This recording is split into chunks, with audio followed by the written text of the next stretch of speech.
Tema 9, Kayanya Negeriku, subtema 3, Pelestarian Kekayaan Sumber Daya Alam di Indonesia, pembelajaran 3. Kita semua tahu bahwa energi sangat dibutuhkan oleh manusia. Energi digunakan untuk melakukan berbagai aktivitas. Energi yang paling banyak digunakan oleh manusia adalah minyak bumi dan batu bara. Bayangkan berapa juta liter minyak bumi yang dihabiskan dalam sehari untuk menjalankan jutaan kendaraan bermotor dan ribuan pabrik di dunia ini. Padahal persediaan minyak bumi dan batu bara terbatas. Energi minyak bumi dan batu bara berasal dari fosil makhluk hidup yang berproses selama jutaan tahun yang lalu. Apabila habis, minyak bumi tidak bisa diperbarui atau tidak ditiadakan kembali. Demikian juga dengan batu bara yang berasal dari tumbuhan. Ada kekhawatiran bahwa suatu saat nanti kita akan kehabisan energi minyak bumi dan batu bara. Bagaimana jika energi minyak bumi dan batu bara habis? Apakah aktivitas manusia akan terhenti? Sebelum hal itu terjadi, sudah saatnya kita memikirkan energi alternatif demi kelangsungan hidup manusia. Adakah energi yang tidak akan habis dan tersedia secara melimpah di sekitar kita? Ya, tentu saja ada.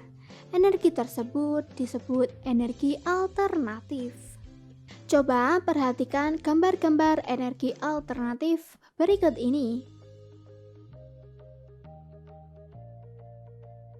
Manusia memerlukan sumber energi lain atau energi alternatif untuk memenuhi kebutuhannya. Sumber energi alternatif berasal dari sumber energi yang dapat diperbarui. Contohnya sinar matahari, angin, air, panas bumi, gelombang laut, dan biomasa. Mari kita cari tahu lebih lanjut. Sumber energi alternatif merupakan sumber energi yang bukan sumber energi tradisional, yaitu bahan bakar fosil seperti batu bara, minyak, dan gas alam. Sumber energi alternatif yang dikembangkan saat ini memanfaatkan sumber energi yang tersedia di alam dan tidak akan habis, yaitu matahari, angin, air, dan panas bumi.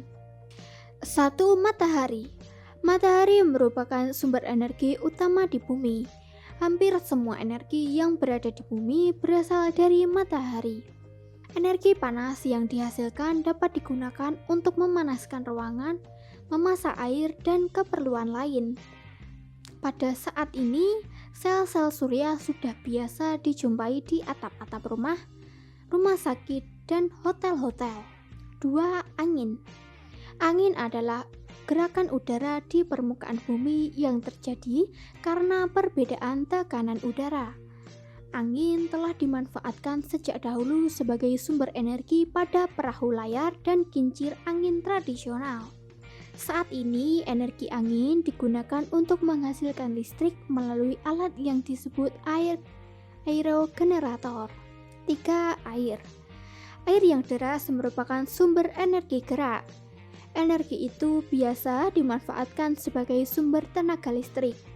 Oleh karena itu, di PLTA, sumber listrik tenaga air dibuat bendungan air di tempat yang tinggi. Air yang dibendung tersebut kemudian dialirkan menurun, sehingga akan mengalir seperti air terjun yang deras.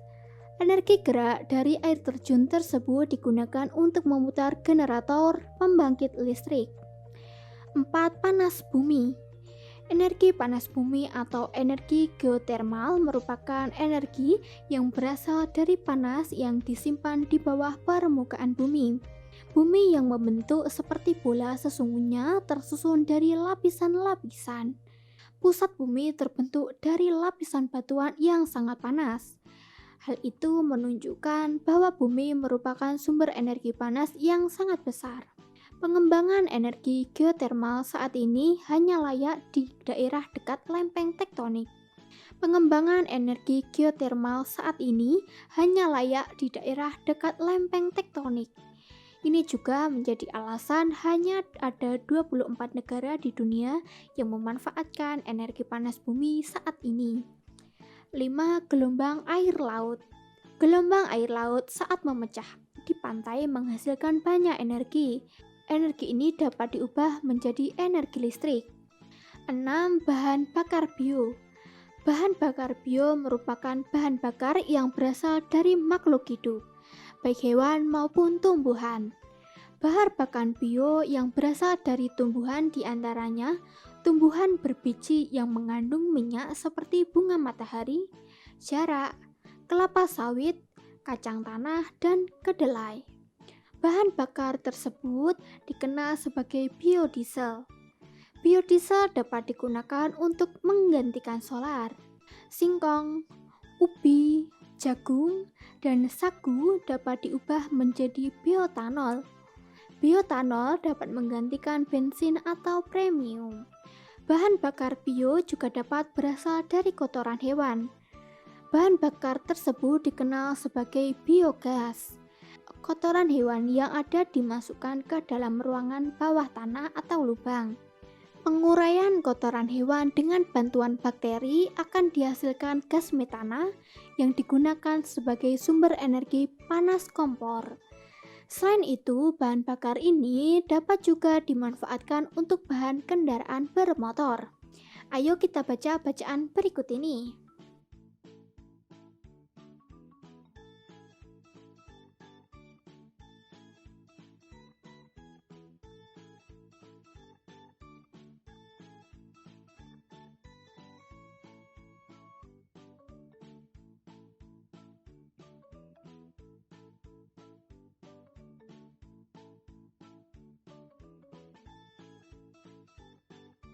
Sekarang jawablah pertanyaan berikut berdasarkan bacaan di atas. 1. Apakah yang dimaksud biogas kotoran sapi? Biogas kotoran sapi adalah energi alternatif gas yang dibuat dari kotoran sapi. Karena di dalam kotoran sapi mengandung banyak selulosa, hemiselulosa, dan lignin yang sangat baik jika digunakan sebagai bahan biogas. 2. Mengapa kompor biogas kotoran sapi ramah lingkungan?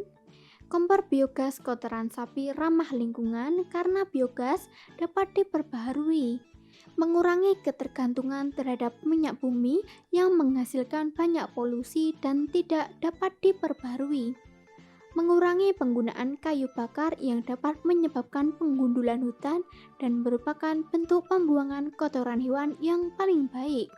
3. Lebih hemat manakah antara penggunaan gas LPG dibandingkan dengan biogas kotoran sapi? Lebih hemat biogas. Kotoran sapi karena ramah lingkungan, tidak mengandung zat berbahaya, dan biaya pembuatan produksinya lebih murah dan pengolahannya lebih mudah. Penggunaan energi alternatif merupakan salah satu bentuk usaha yang dapat dilakukan untuk melestarikan lingkungan sekaligus untuk menjaga kelangsungan hidup manusia. Namun, kesadaran untuk melakukan usaha-usaha pelestarian lingkungan tersebut tidak sepenuhnya disadari dan dilakukan oleh masyarakat.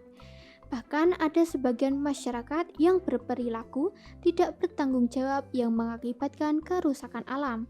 Berikut ini adalah informasi dan data mengenai pemakaian benda atau zat yang dapat mengakibatkan perubahan pada alam. Zat pupuk kimia, sebab penggunaan yang berlebihan dalam jangka panjang akibat mengurangi kesuburan tanah, sifatnya merusak. Zat pestisida, sebab penggunaan pestisida secara berlebihan akibat menurunkan kesuburan tanah dan mencemari air, bersifat merusak.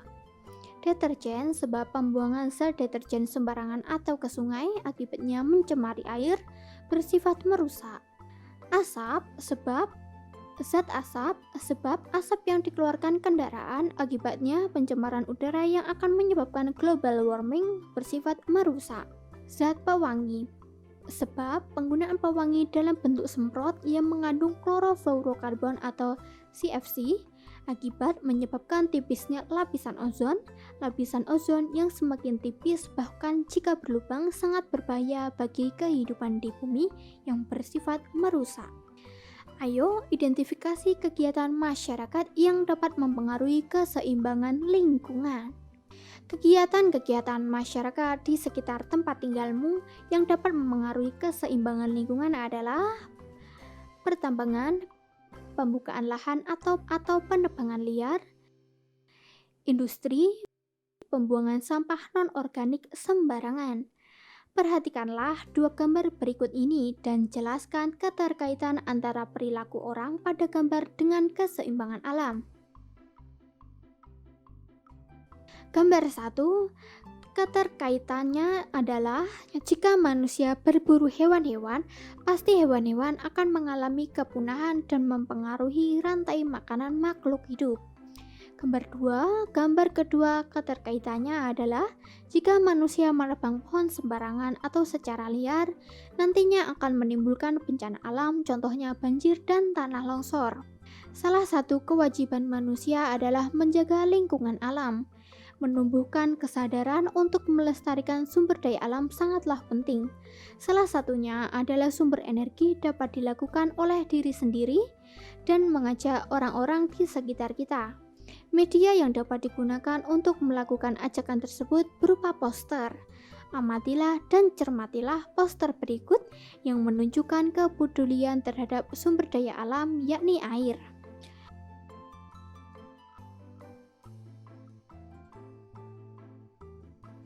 Poster yang mengajak kita berhemat air adalah sebagai salah satu upaya melestarikan ketersediaan air bersih.